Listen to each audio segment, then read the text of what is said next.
how to use proxies with Proxifier. Navigate to the dashboard and choose the plan you want to use. After selecting the desired plan, adjust your country, state, city settings, and then click on Update Changes. Open the Proxifier app. Under the File tab, click on New Profile, then click Yes.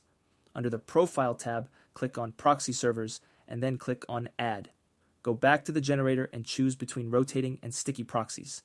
For sticky proxies, you can adjust each session from 1 to 120 minutes. Copy the host and port and paste it into the app. Choose the SOCKS 5 protocol and then copy the username and password from the generator and paste them into the app.